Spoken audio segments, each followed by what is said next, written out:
The last session of the day for me is best served by having you do some exercises and sharing. And the reason is because this is the last and we work heavy, and it's the time you are most prone to falling asleep. And so it's best for you to do the most of the work, to carry the load this time. But it's also important for you to, and this, by the way, pay attention to this when it comes to your own, when you're trying to change anything in your life or heal. We've become so intellectual that we think that our mind can change things, and your mind can't change anything. Your mind can't do a thing. Not a thing. Zero. What changes is action. The combination, the alchemy of a realization, and then followed by an as a result of this realization, I will do this. And that you are then consistent with what you've just decided to do. But simply having the light go on in your little cabeza and talking because you like to hear yourself will never change anything. Zero. Nothing. But keeping things in your head and not articulating them will also do nothing. Nothing. So I'm going to ask you some questions. I want you to write down the answer, and then you're going to find someone to share with. But I'm going to ask you to please not share with anyone you know. I want you to speak to someone you've never seen before, if possible, or someone that you haven't spoken to before. And I want you to pretend that the person you're talking to is an angel messenger. I want you to pretend it's someone like me. Now, your job as an angel messenger is to not comment, not to help the person out, not comment, not be sympathetic, none of that stuff. Because that's not the way, and I'm not kidding you here, that's not the way the celestial world is not a therapy center. Stop with the therapy. Stop with getting coddled. Life does not coddle you. Knock it off. A disease does not coddle you.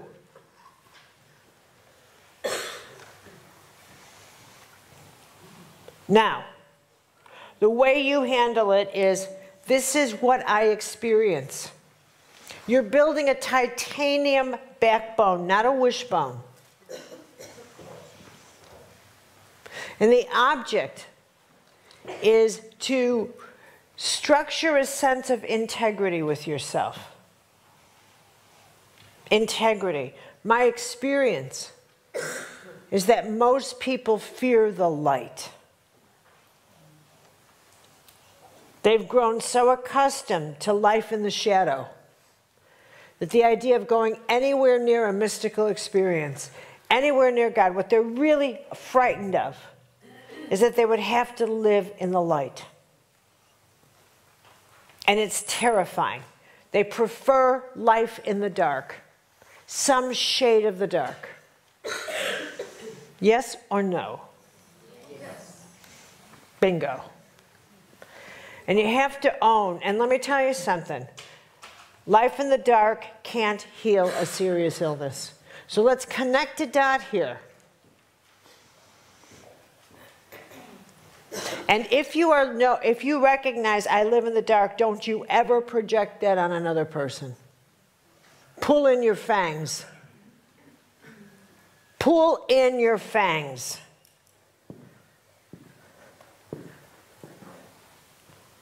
No more fangs.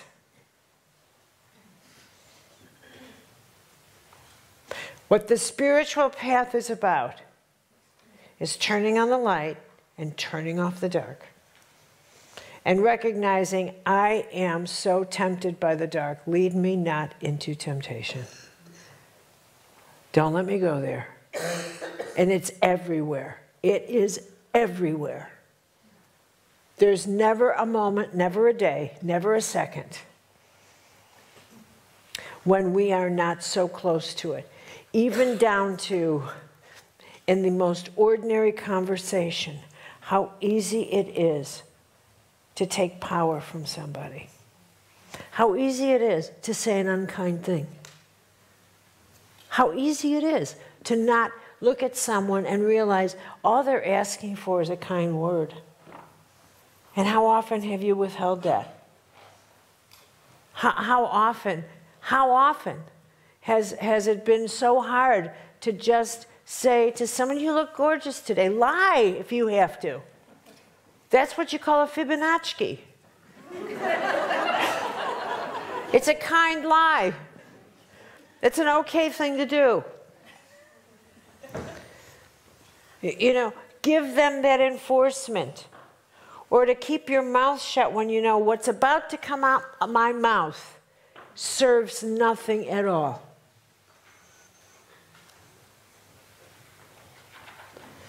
This is where you say, lead me not into temptation. I just want to stir the pot and say a mean thing. So what you say to yourself is, I'm going to go put my head in a toilet for 7 minutes. And even though you're looking at someone and you close your eyes for a minute and say, I'll be right back, even though you don't leave the room, you do in here. You do right up here. And you say, I'll be right back, just a minute. And you close your eyes and say, lead me not. Here I go. Just download me with grace. Hover over me, God. Just, here I go again. And it'll happen that fast. You think, don't let me hurt somebody. Don't. This is, don't. Fangs in, heart out. And sometimes it's going to be the hardest prayer you've ever said. The hardest. But swap it around and think, I don't want someone to look at me that way. I don't want that. I don't want anyone to look at me the way I'm looking at this person right now. Just turn it around. Turn it around. I don't want anyone to have those thoughts about me that I'm having right now. No, no, God, back, no. Put room in my heart for that person. I don't care, find a corner, do something. I don't want to see that corner, but find it. Learn to pray that way. A quick, fast, compassionate prayer will get you a lot further. Because I tell you, when you do this and you get used to it, you find the absence of those, you will feel the weight of a judgment in you when you get used to the feather of grace. When you get used to the feather of grace and how grace feels, and that of grace, and you get used to that, you will feel the density of a heavy judgment. You'll feel it, I promise you, you'll feel it. Like a dark homeopathic, what the heck is that? You'll feel it. You'll feel it. Okay, so this is how you think. This, I can feel the imbalance. I am imbalanced. And this is how you start reading your soul. You can feel like, I'm hemorrhaging. I'm hemorrhaging. I am leaking, and I'm leaking. My soul picked up something, and you start paying attention to that. This is living your theology. This is how you live your theology. You think, something bit me. I'm contaminated. Something bit me. And even if you don't know what it is, even if you don't know, that's when you just say, okay, I need some grace here because I'm leaking. I don't know where it is. But I need some grace. And before I ask you this question, I'll tell you, there would be a time when I would never have taught this. But I'm teaching you this now because this is the way it is. And there's a lot of things where I have no idea. Never ask me how to fix a car. But ask me how to fix your soul, and I know exactly what I'm doing. And years ago, when I was redoing my house, what do you call this? Refurbishing or renovating? whatever you call that, when you rip it out and put it together again. I hired someone to help, and I had, he stole things from me. And that was the first time I ever experienced that in my whole life on this planet. So from that point of view, wow. But from the other, whoa. So it was a wow and a whoa, yeah? Okay? Okay, so this was for me a shockaroo because, all right, so Carolyn the intellectual thinks, I shall smash him with my brain. I shall pulverize him with vocabulary and words and yada, yada, yada. So I go to see him, going to kind of prove that he took this amount of money. And I arrive at his place in this, and I don't have any cabinet, but he's got a boat. That's my cabinet, right?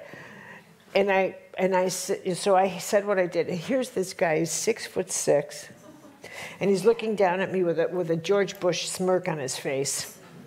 And I'm looking at him, and I'm trying to point out, logically, reasonably, sarcastically, any which way I can, that he stole from me.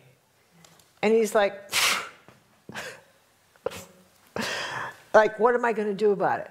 I could sue him, but I'd never get anything. He could say, here, take the boat and walk away. What am I going to do with the boat? Right? He won. I couldn't prove that that's what he did with the money.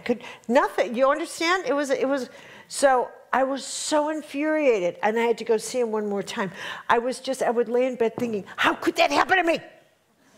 I've never stolen anything. You know, and so I'm just like pacing and infuriated and mad and angry, and this isn't fair, and okay, so I'm going through all that. Now I'm in a conference in Florida, and do you know John O'Donohue, the late great? Right? So I knew him well, and I loved him to pieces. So we're sitting there laughing and everything, and he's knocking back whiskey, and I said, John, I got to talk to you about something, but it's serious. And this wonderful man kind of, he said, now what is it? And that soft, brilliant Irish accent. And I said, yeah. And I have to face this guy again, John, and whenever I'm near him, I just get so, like everything just goes to hell, and I start hemorrhaging all over the place, and I just want to bastard you. And I said, it won't do me any good, I promise you. And John said, you are just too weak to be around him. He said, you don't have the strength to be around that kind of darkness. Look at you. It's defeated you at a distance. Okay. Okay, people. Lesson here. At even a distance, it got me. Now, to be clear, it wasn't this young man. Do you understand me? It wasn't this young man who was dark. Let's be very clear here. There's a lot of goodness in this man. But that it is possible for a human being to do something that is dark, but he's not dark. Can you understand that? There's a difference. Like, it's possible for all of us to say something very cruel, but we're not cruel. But in the moment, there's something that triggers. And maybe in the moment, I did something very foolish. I think I gave him a check for an amount of money he never had. And he went crazy. And he bought a boat. And maybe he never had $50,000 in his hand. And I didn't want to monitor it. I said, here, take it and do all the cabinets in my house. Make cabinets for me. So instead of pacing and doing what I should have done, I didn't want to do that because I was traveling all over the place. And I thought this would just be easier. Just do it. So maybe, you know, lead me not into temptation. Okay, so whatever. And John said, you need, and this is a lesson for all of us, you need to prepare yourself to be around a darkness that is stronger than you.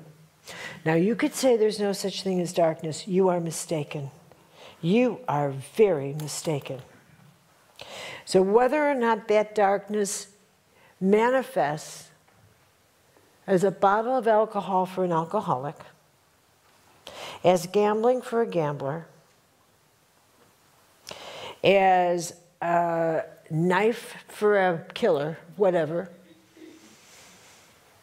as a credit card for an overspender, whatever it is, as a good story for a serial liar, whatever it is, darkness takes a form.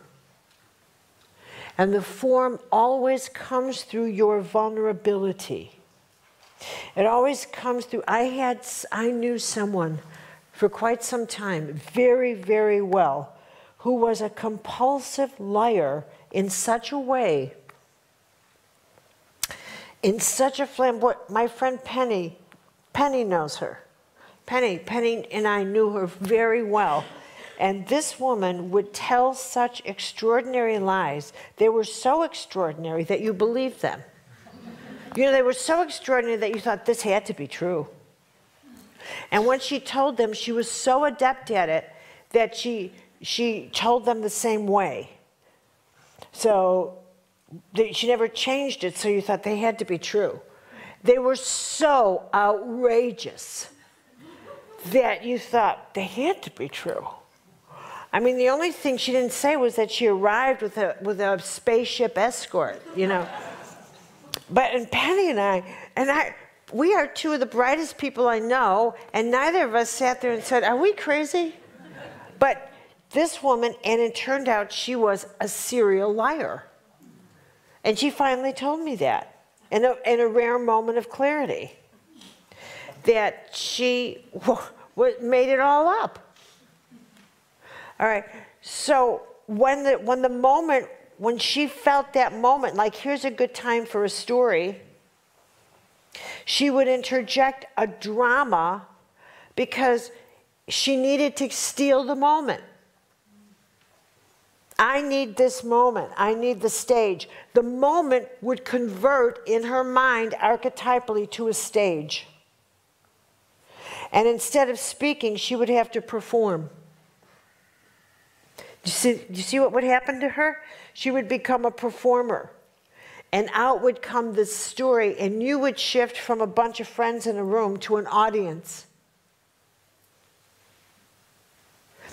These are forms of temptation through which darkness speaks to you, through which it tempts you.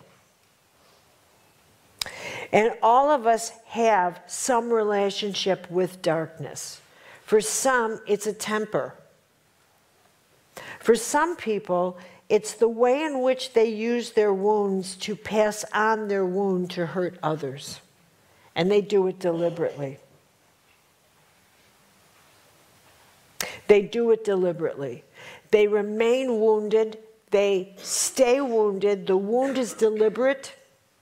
And instead of allowing their system to heal, which it would do naturally, they choose consciously to stay wounded, to weaken themselves consciously in order to harm others, in order to drain others of their energy, in order to take advantage of others, in order to remain weakened in such a way that they can be carried on the backs of others, in order that they can punish others who have done nothing to them but to make sure they know they were wounded.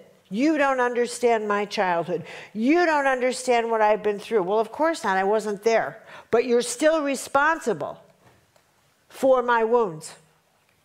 You still have to handle me a certain way. You still have to live with the results of what other people have done. Why? No, I don't. The hell I do. Okay. That's how darkness works. It tells you you can't get out of something. Yes, you can. Of course you can. Yeah. Is the theme from the storyteller or from the receiver? Wait a minute. I need that, and I need that. Ask that again. It's very unclear to me. Is the... the theme of the stories those people tell, is that from their own world, or is it, are they picking up the reason? You mean the theme, the reason? Yeah, if they're good at it, does it go around a theme? Well, the theme of a story, whether they tell a hero's story or they tell a warrior story, you mean like that? Mm-hmm. Well, the reason they do it always has to do with some kind of power game that they're playing. So power is the common ingredient. Yeah. Secondly, the kind of power they want is admiration, attention, acknowledgement. Okay, so they want some kind of theatrical power like that. So maybe they want, or they want sympathy. They want this kind of thing if they're telling a wounded story. Okay. They don't design it after. Do they design it from their inner world, or do they design it from their inner world, or do they design it from the one they're telling the story to? Both. Yeah, okay. They're very sharp. They'll sniff it out. Yeah, okay. Like they'll think, what kind of story would get to that person?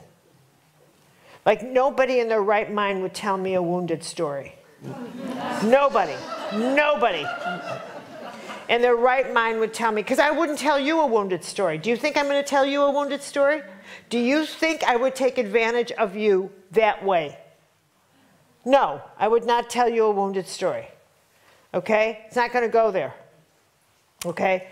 And there's a difference, be very clear here, between you sharing a wound with me and embellishing a wounded story.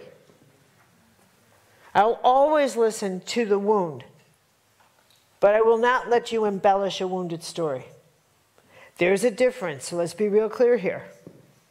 Okay, so probably with something like me, they'll embellish some kind of drama. Because there's a girl who likes drama. But they're wrong. Because what I really like is outrageous eccentricity. Now that's a way to get me to come over for dinner. Okay. Okay. But you have to, but people will match up stories to people, believe me. Believe me. Okay? Yes. Wait.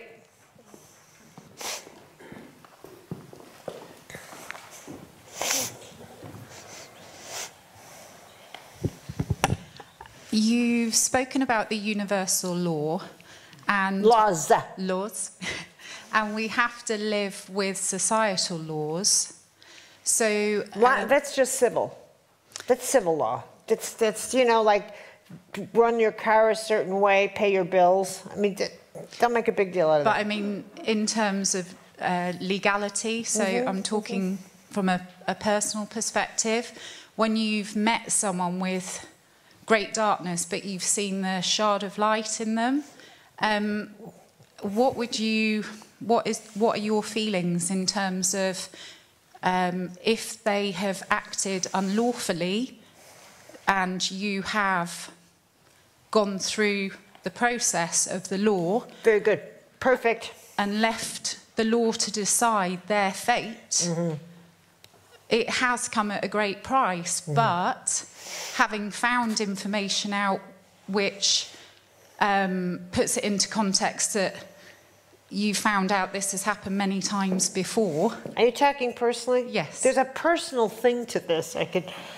Yeah. So basically prosecuted my ex-partner for battery. And I found out prior to whether or not to speak to the police that I was the fifth person, the fifth wife? Fifth in line that he'd done this to. So the pathological lies. So it was based on sort of a dual existence. You know, I didn't even know this person. I had no idea. Okay, you had a dual personality there. Yes, I saw his beauty, you know, and I'm very empathetic, and you feel like you can save them, you know, from a perspective. No, I felt like I could save him. I felt like I could, and I was drawn into that, and so where does the cost come in terms of coming from my heart? I didn't prosecute him to hurt him. I prosecuted because I don't want another Oscar Pistorius to happen. Okay, I want you to, this is for all of you. I'm going into these 3 columns for a reason, and I have said repeatedly, as I will tomorrow, well done, and that took a great deal of courage. My heart to yours. This is your personal life, first, second, and third. The goal is your impersonal life. In the first column of your life are those events, the physical events. The challenge of the world below your waist is that everything looks personal. This is the world where you step out and everything is coming towards you. This is the big world where Buddha says, now I'm warning you, everything's an illusion. Everything, what you said was very critical. This is the world where you said, I see goodness in him. And I would say, where? Tell me what you're looking at. If I was your angel guardian, I would say, tell me what you're looking at. Well, it's the way he talks to me. So you don't see goodness. You like the way he talks to you. So you're responding to the way he talks to you. Tell me what else you see. Well, I think he's very tender because he's very moody, but he shares it with... All right, so you don't see goodness. You think he trusts you more than anyone else. So what he's satisfying in you is your need to feel special. That's what you just told me. Is that not what you just told me? Yes. So you didn't see anything in him. What you did was you experienced certain sensations that you were longing to experience that he smelled. She needs to feel special. He cased you out. Mm-hmm. You didn't see anything in him. He saw something in you. Are you with me? You were vulnerable, you were lonely, you needed to feel special. And you thought, oh, I can listen to him. And so he had a story. God, and he tells you, you are so special. I can really talk to you. I feel like you understand me. And the world doesn't understand, but you do. And he told you that. Because he could sense you wanted to hear that. Because I can sense what he told you. Because it's in your energy. So you didn't see anything in him. He saw everything in you, like I do. And he got you. Like that. This is that first column. This is the world where you see what you want to see. You see it. It's not there. It's not there. He wasn't any of those things. He's not any of those things. Don't you cry about him. Don't you ever cry about him. So, I've also got a civil case ongoing. I need a microphone up there.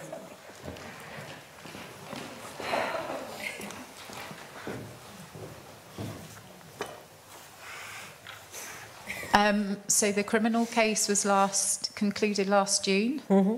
and I've still got a civil case ongoing with him because he stole without a doubt a lot, which I feel more removed as time goes on and less personal connection to it, and it's difficult. Okay. Let's go here. To decipher between whether or not you should let it go and learn from it. All right. Or continue. This is what I need to continue. In this first world down here, in this world, we take everything personally. Everything. So if I took you up to the 3rd floor and we sat down, and we looked at him down here, Now, I would say, now I'm going to introduce a thought to you. I'm going to introduce a concept, and I don't know if you want to see this yet, but I'm going to give you a higher level concept. So you just sit here with me, and I'm going to tell you something. We're not even going to use his name anymore. And I'm not going to use your name anymore. We're just going to observe you two over there. Can you do that? So we're going to come over here and we're going to be a little bit more impersonal about something that happened to you personally. Can you do that? Because what we have in him is the thief archetype, the deceiver, deception. He's a pirate. He has that archetype. And you have a kind of a rescuer gone astray. The rescuer not yet, who confuses rescuing with affection. Now, I can't imagine you're going to get into some kind of partnership where you're going to get smacked, because that's not, rescuing is not love. It's not love. So you are a magnet for a bad relationship. Not through punishment, but just through the laws of cause and effect. Because what was I talking about this morning? Self-esteem. If you don't have enough self-esteem, if you don't love yourself, a rescuer is a lifeguard. A lifeguard. Your job is to stand at the side of the pool and jump in when someone needs help. Then get out and let them go home. But you are hoping someone falls in. And if they don't, you push them. But you push certain types, like there's a wounded guy. And then you jump in and you haul him and say, you poor thing, and you take him home and you make him soup and then you go into bed with him. And you think it's love. And then you tell everybody, but I see something special. Everybody else is, yeah. I don't know about this, but I'm into bad boys. So you don't see clearly. You got smog and fog in your eyes. Your glasses are wet. It's a setup. It's an archetypal setup. And it's not the first time you blew it with someone like that. It's just the worst time. I bet in other times you misread some guy. Maybe never touched you, but maybe emotionally touched you. Yes or no? Yes. Okay? Mm-hmm. Maybe another physically touched you. So it's just got incrementally worse. Until finally, it got so bad that the universe said, all right, let it rip. Totally agree with that. Let it rip. So that the way you get through this, the way all of you get through it, is you've got to get to a place where you see it impersonally, where you realize it doesn't matter who I got involved with. I would have gotten an experience that finally snapped me out to where I say to myself, I am not getting involved in anything or anyone until I develop self-esteem. Because I can't trust myself. I cannot trust myself, and I don't listen to my guidance. And if we really had time to just be about you, if I had you in spiritual direction, I would have said at what moment, and I want to go back, and it may take us a few sessions, to the moment when you received the guidance not to go with him. Because it's somewhere. It is somewhere, and I want to plow out, excavate you to that second where your angel said no, and you said, I don't want to hear it. Because there was a moment. And when was that moment, and why did you say no? Because there was that guidance. It's always there. And it would have come through in your stomach, it would have come through in a dream, it would have come through with a direct intuitive hit, but it always does. Always. It never not. Never. Heaven does it. Heaven would never set you up like that without coming in and saying, okay, test time. Do you want to do it wisdom or do you want woe? I'm giving you your wisdom. Do you want to just call it a day? Learn right now? I said, no, don't go. And if you had the self to say, you know, you're right. No, done, bye. But I want the woe path again. So you're going to get another setup. I'm telling you right now, and you pay attention to me. Because you didn't finish it. So however it comes about, you bring this all full cycle. You bring it full cycle to get that out of your system. You got to do a lawsuit, you got to bring it down. But in your mind, you're bringing this archetype full, all the way down. And in doing it, you have to tell yourself, this is what I have to do to shut down the archetype. It's got impersonalized. It's got nothing to do with him. At this stage, you're shutting down an archetypal pattern. He's a pattern now. There's no more him. Now you're shutting down a pattern, and you're looking at yourself now. And every time you get angry, you don't get angry. You say, look, that's it. It's still in me. That's your signal that it's still in you, it's still active, and when it animates, it's because you're near somebody or you're near something. And that's when you say, uh-oh, I'm animating. Breathe through, and ask for grace. Okay, I need some grace here because I'm animating again. It's that pattern, and it's over with. I'm moving out. Do you see how you do this? You do not say, I'm the only one. I see how this happened. And you're not blaming yourself. It's nothing. This is a story you were living. Just like you lived the story that you have talent, that you have skill, that you have a particularly sensitive heart in the way that you are with people, because you are a healer. You are a sensitive. You'd be a brilliant therapist. You'd be brilliant work at that. So you can't say, geez, why me? Why am I so brilliant? And throw yourself across the bed and say, I don't know. Because you are. Because you are. And you accept it. Does that help you? Amazing. Thank you.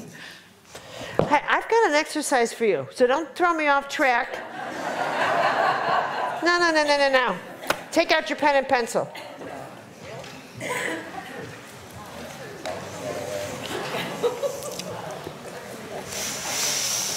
Your first question. Now, your mind is your mind is going to try and take charge. So this is a technique. I want you to swallow the question. I want you to swallow it. I want you to feel the question dropping to your gut. I want you to feel as though your inner self is answering this question. All right? As though it's coming from in here and not here. Because your mind will just give you an answer and it'll be very quick. And there's no such thing as quick answers to profound questions. This should stir you completely. So bless this. All right, first, how does God talk to me? How does God talk to me? How does God talk to me?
Next question. What is God directing me to understand more deeply about myself? I'm going to rephrase that. What is it you want me to understand more deeply about myself? What is it, Lord, that you want me to understand more deeply about myself?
Now, close your eyes. I want you to take a very distant view. Detach yourself. Detach yourself. Close your eyes. You are seated.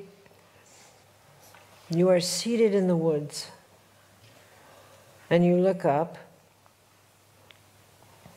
And it is a very starry night. And you hear walking in the woods. And you say, who is it? Who's there? And the voice that answers says, it is I, your God. You take a deep breath. And the Lord says, I want you to answer 2 questions. Why do you fear me? And what have I given you in this life that is too much for you to bear? I have come to ask those 2 questions of you. Why do you fear me? And what have I given you in this life that is too much for you?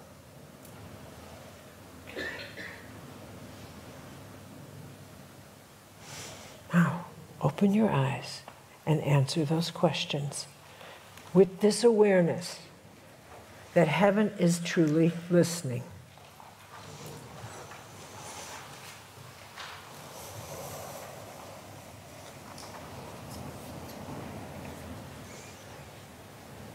What is that sound? Jesus. Is there a storm? Oh.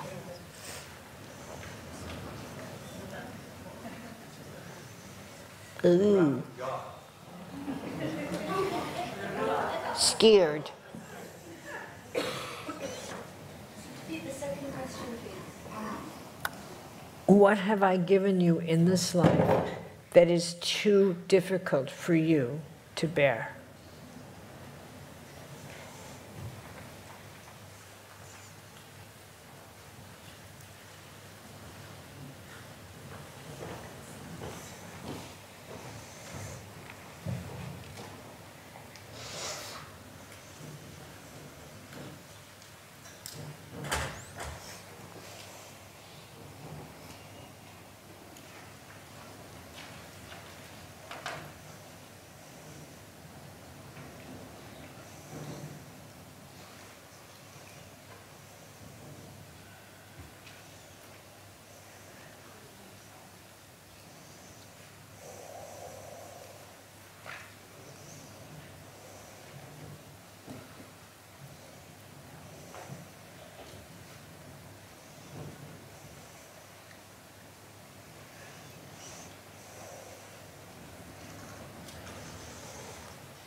Are we all done? Are we supposed to be done with the questions? Yes. The answers? Yes. These are deep questions. Yes. Well, do you need a few more minutes? Do you need a few more minutes? Yes. Okay.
Okay, I am going now, if you would find a partner, 2 or 3 people, I think 2 would be best, so that you could serve as each other's angel and listen to the answers. Share your answers.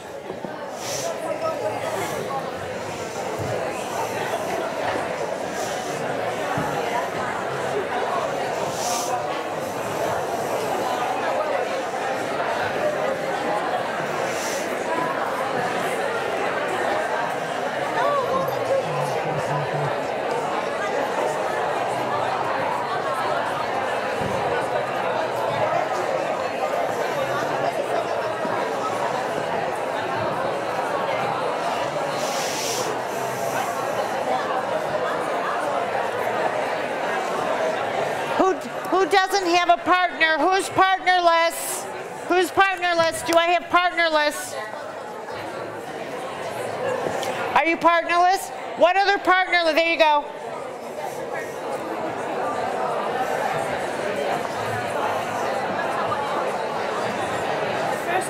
questions.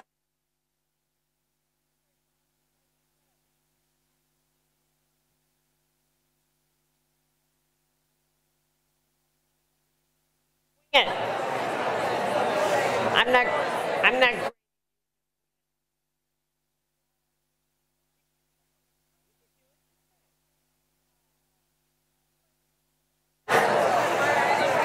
To be clear, everybody, you're answering all the questions I gave you, right? All right, you're doing all of them. Well, I'm sure that light's going to go on, but I don't pay attention to it. John will start banging the drum slowly, but I don't care. So have at it, everybody.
Do you need more time?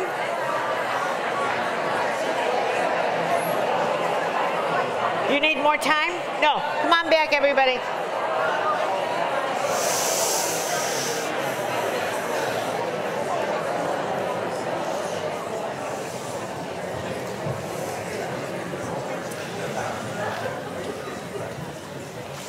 You know what I like about those questions is that they're trick. They're really prayers in disguise. I'm not kidding you. I'll kid you about a lot of things, my weight, all kinds of stuff, but I won't kid you about that. They're actually prayers in disguise. When you speak about, you know, what, Lord, have you given me that's too much? You really have to answer that question. You really have to answer that. And if you say nothing, you sign your name to that portrait. And you continue your life from there.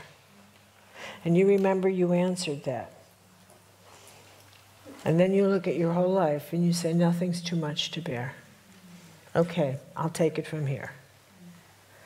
And if you say something's too much to bear, I want you to look at that and say, what is too much to bear? What is your breaking point? So you've decided you have a breaking point. What is it? Instead of saying, my soul doesn't have a breaking point. You gave me I got a good soul. Now my body may have a breaking point. That's for sure. I know my emotions do, that's for sure. I know my psychic field does. It's going to reach that breaking point in about 12 minutes. I'm exhausted. Okay? I need to shut down after being on my feet all day and talking. That's my breaking point. And I get snippy. But now my soul, what's a soul breaking point? And this is why you need to know that you've got a resource in you that's really stronger than your personality, than your body, than your energy. Where your soul says, all right, I can love you more than my ego. I can love you more. I can hang in here. I can, even though I'm exhausted, even though I am so not okay right now, not okay, I can get through this ego or heartbreak. Because my heart can break, but it doesn't break my soul. I'm made of better stuff than that. A heartbreak will not break my soul. That's not going to happen. That can't happen. It doesn't have the power to break my soul. I don't care how many heartbreaks, it's not going to happen. You play hardball with your soul. I'm made of better things. It may depress me. It may want me to withdraw from a while and maybe say to you, don't call me for a while. I need to roll up in a ball. I need to just cry, have a good, serious cry, roll up in a ball, and just eat a lot of bad things. But I'm going to come out of this because I come out of this because that's what I tell my soul to do. Hit the button. Get me out. Whatever grace I need, find it and deliver it. I expect you to get me out. I will not tolerate this mood. I said to someone I love very deeply and had a hand in raising. I said, what's this depression stuff? What is this? What is this? And I said to her, I have to tell you something. This depression stuff, I get that you might be prone to this. and figure out a way to deal with that. But what I find absolutely intolerable, unacceptable, and will not have this in you at all are the simple reasons you become depressed. That is unacceptable. That you have depression is something we'll deal with. That you allow yourself to be depressed for such simple reasons is not acceptable. No. If you are going to battle this, you will find a worthy opponent. And those are not worthy reasons. I said, are we clear? Now, go back and get depressed over something worthy. I will not tolerate a simple depression in my house. You cannot be that weak. You simply cannot be that weak around me. You are not my girl and that weak. If you're going to be depressed, do it right. Jesus. Give it the old college try. Now, what'd you learn from God? Anything? I'm sorry? He wanted me to know that he's there, that he's always been there. Did you feel that? Did you feel that?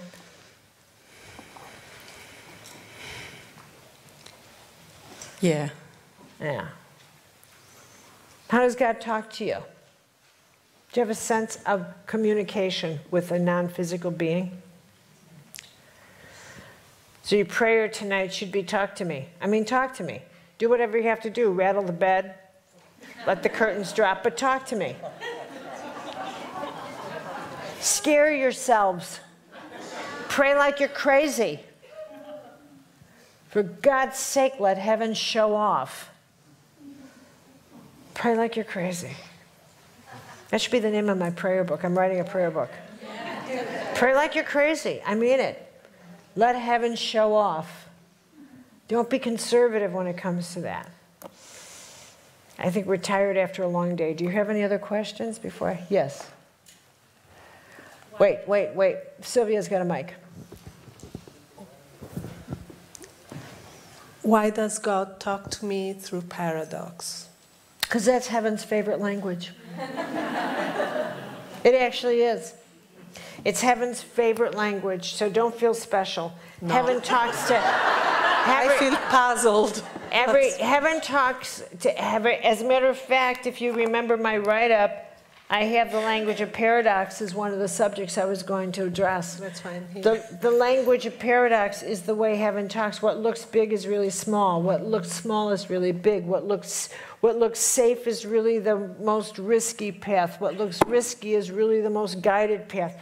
That's the way heaven is, because it's always this paradox that baffles the reasonable mind for the soul.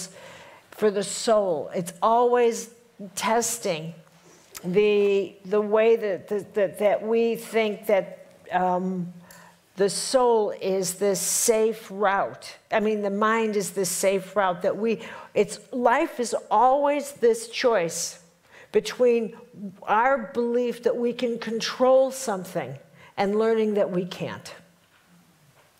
That we think that a choice we can make, a bargain we can make, stuff we can get, more stuff. Maybe if I drive this kind of car, maybe if I have a designer bag, maybe if I live in this neighborhood, I'll have more control over what? The weather? Aging? You? What will I control? What? That I won't get sick? That someone will love me forever? What the hell will you control? The stock market? This, that? We are obsessed with controlling what we cannot control. Justice, fairness, I won't get mugged, I won't get raped, I won't this, I won't that. We control nothing. Nothing. You can no more control what I think than I can control what you. You can't control what I feel, I can't control what you feel. We have control over nothing, and yet it doesn't stop us obsessively So we get microcosmically obsessed. We've got to be first in line. I have to be first. We have to be first in line. We think we're entitled to things. Why? Because we can have control over that. I'm entitled to this. You're entitled to nothing. But I'm entitled to this. I'm entitled to that. I'm entitled to be spoken to a certain way. Oh, really? By whom? I'm entitled to this. I'm entitled to that. We create these fictitious garbage things because at least I can control 3 people. You better talk to me like this. You better not do this. You better not do that. And it's all a way of thinking that we can control. I remember this British person. Talk about paradox. This is one of my favorite all-time stories. He did all this research on where the safest part of the whole universe would be. The whole universe for him to move. So he could be the safest part ever, so he could control everything, his finances, this or that, even his shoe size, right? So he moves everything in his whole universe to the Falklands, and Margaret Thatcher declares war! Oh my God! What a great story! I laughed so hard I thought, I gotta meet this jerk. You idiot! But he didn't take my workshop. I wanted to say, hey, idiot, I'll give you a free workshop. You must be banging your head on the floor for doing something so stupid. It cost him everything. But it was the folly of, that's paradoxic. Like heaven saying, oh, really? Oh, really? And who inspired Falklands? Could you see his angel saying, Falklands? Falklands! And the rest of heaven going, yeah, he's going to do it. And imagine high-fiving with wings. Right? Let's flap the wings. This jerk's going to do it. You know? I mean, really, it's just too funny. It's just too funny. Because that's, the more frightened you are, the more foolish you become. The more likely you are to fall for anybody saying the dumbest things. Invest your stock in cow dung. Ooh, cow dung. It creates incest. That's right. You know, when in fact that's exactly when you say, I gotta back off here, because I'm becoming frightened, and now is when I'm most vulnerable. Now is when I'm least. This is when I shouldn't listen. This is when I should seek counsel. Not advice, counsel. This is when I need grace. Not opinion, not advice, but the grace of counsel. God, counsel me. Chosen the way God's talked to us with our sacred contracts? No, no, no, no. You don't get to choose that at all. That's out of your league. Out of your league. And your job.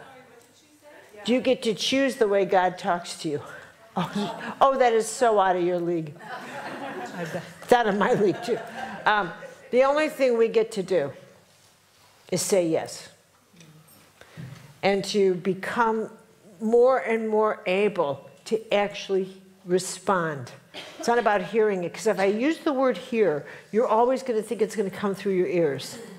You're not going to get that you can sometimes the non-physical, the holy world, H-O-L-Y, the holy world will speak through something you see. Will speak through your gut, don't. Yes, will speak through another person coming and taking you by the waist for some reason and just going this way, or bumping into you, and the next thing you know, something fell. The holy world uses anything. Teresa of Avila would say, the holy world will use anything, anything, anything to get through to you.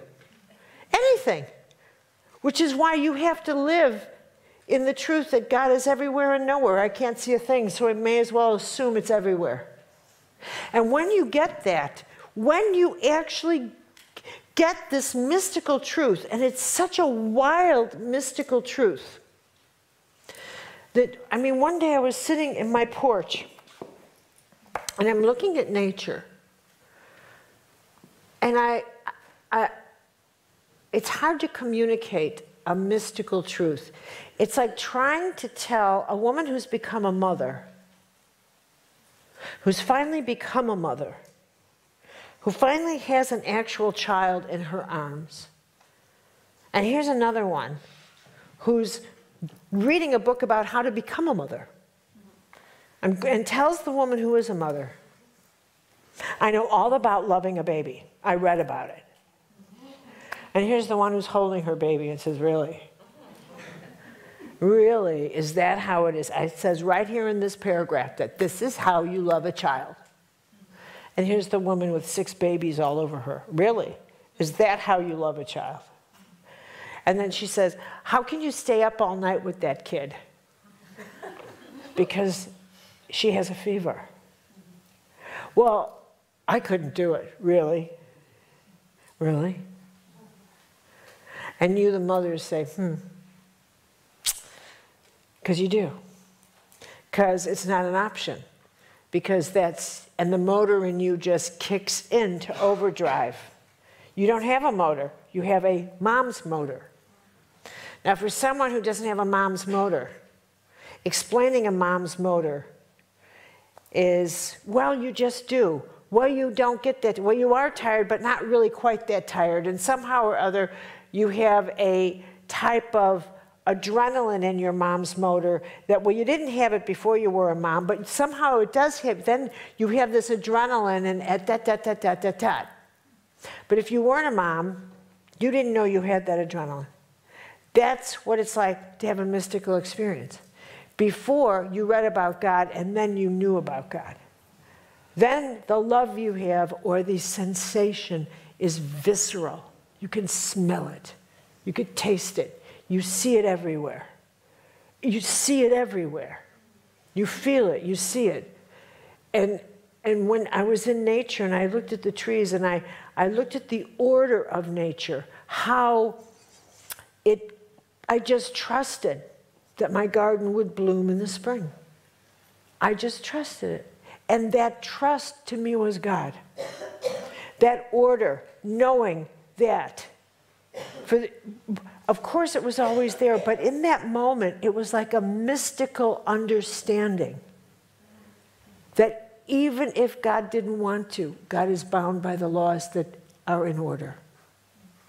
That if you really understand those laws, that even if you fall into sorrow, even if your heart is broken, even if you are devastated, there will be a spring, because that's the order of your universe. That you can say, I will never come out of the winter, never, never, never. I know you will. Not because I'm some prophetess, but because I know the order of the universe is built into each of us. And one day spring will come to call. And it will knock softly at your door. Because that is the nature of God. God promised, I'll be there in the spring. I promise you, I will not leave you on the floor. When life dies in your life, and it will die, I promise you that too. Because that's the nature of life. I will come for you in the spring. And even if you fight me and tell me, I will never smile again, I will never be happy again, yes, you will. Yes, you will. Because I've built you to be happy again. I designed you. I built you to crave spring and to feel summer. I built you. I know what I built in you. And I built you stronger than your desire to fight me. That's how I know God. That is the nature of God in you. And you can count on that. So when you stand in your deepest sorrow or in your moment of the greatest confusion, you take this deep breath and say, what is the order of life? Because that is a commitment. And you think, that's too vague. And no, it isn't. Then you say a prayer and you say, grace runs this. You know me by name. I don't know how you do, but you do. Because I know that when I close my eyes and say a prayer, that grace is delivered to that person. That fast. That fast. That fast. Grace is delivered to the person you pray for and delivered to you. It is delivered just like a beam of light. Just it shoots up and it goes right down to that person. It's a personal delivery, like an email. Exactly like that. It's grace mail. It's grace mail. I'm sending you grace. It's grace mail. Just like that. And you are held that close. So the universe is order and it's structure. And it's compassionate and it's kind. And it is impersonal. And when we make stupid choices, prayer does not cure stupidity. So you can't say, God, pay my bills. I've gone into debt. No. You pay your bills. But I'll send an angel to inspire you not to overspend. But if you do, we're getting out of your way. Okay, I've got a red light on. What? All right, one more. I'm a sucker for a last question. What? How can you differentiate? Yeah. How can you differentiate between the voice of things like doubt, fear, and hope that might occupy your brain on the first level from the voice of your soul that might be calling from the penthouse? Do you know what doubt, fear, and hope? Do you know what doubt, fear is like? Everybody, you have to assume that we'll encounter doubt all the time. Okay? Doubt is that ever-present gnat. Okay?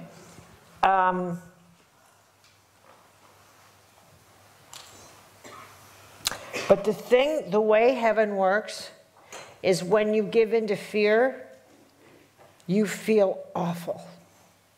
It never lets you forget it. Ever. So if I said to you, I'm going to give you an assignment. I want you to write down every kind thing you've ever done in your life ever by tomorrow morning. Everything, every kind thought, every kind word, every kind gift, every kindness by tomorrow morning. You'd be like, is she crazy? Which is perfect. You shouldn't be able to do it. But if I said, write down your regrets, you could do it. You could. Because heaven never lets you forget your regrets. Why? Because you heard heaven and you didn't listen. And heaven never lets you forget that. And so it never lets you forget, I told you to go this way. Not to punish you, not to haunt you, but so that you don't do it again. Look, we're looking after you. So when you come across that fear again, you should say, I'm not doing this again. I've been here before. I know the power of the fear, and I'm not letting it control me. It is a terrifying moment. So before I get there, before I face that fear, I have to pray. I have to say, don't let me cave in again. Don't do it. Don't let me cave in again. Fill me with grace. Fill me with everything else, because I know when I get there, it's going to terrify me. So put me in a wall of grace. Put me in a field of grace. Get me through this wall. Just get me on the other side of it. You have to work it. You have to ask for help, and it's always there. But in the end, you're the one that has to finally make that choice to break through your own limitation. You're busting through an illusion. You're the one that has to do that. You're breaking a barrier of consciousness. We all have to do that. We all have to do that, break through that. But that's what, like John O'Donohue said to me, you're too weak to stand up to that. You have to pray it so that when I did stand up to him next time, I spent hours in prayer before I saw him next, because I couldn't bear to be next to that big guy. And as soon as I saw that snicker, I felt this sense of of just rage, and I just wanted to take a ball and go, that's not a ball, it's a bat, and just, you know, smack him, and just smack him. I didn't want to feel that. I didn't want to feel anything but okay. I was just going for okay. I wasn't shooting for love, and I was just going for okay. All right. Yeah? Are we all right here? I just want okay. Just give me vanilla ice cream, no special flavor. You're right. And that was enough. I got that far. God, let me not harm him. Let me not harm him. Let me not I don't want one negative thought. That's just good enough. Not one. I don't want to admire him. I don't want to feel good. I don't want to bless him. Nothing. I just don't want one negative thought. So, don't shoot for the moon. Just say, don't let one negative fear, nothing. I don't want one reptile. I don't want a gecko in here. Never mind dealing with iguanas or kimono dragons. I just don't want a gecko. Just let me get through this. And I did. And you know what? When I walked off his farm, as soon as I get off, I didn't care if he was going, nah, nah, nah. I didn't care. I didn't have a reptile in me. I did it. I did it. I made it. I felt clean. I didn't have one thing. I did it. I did it. I realized, and then, here's the funny thing. I could bless him. Oh my God, I could turn around and say, bless you. I learned, I got it, you wondrous being. I couldn't have gotten this without you. I love you. It was bliss. I almost went back and hugged him. But he wouldn't have understood. But I cannot tell you the gratitude I felt for him. It doesn't make any sense, but maybe to you. I was filled with so much gratitude, I almost wanted to pay him twice. Here, take it. Did you get it? Okay. All right, I have a prayer, and then I got to let you go. I'm just going to get fired.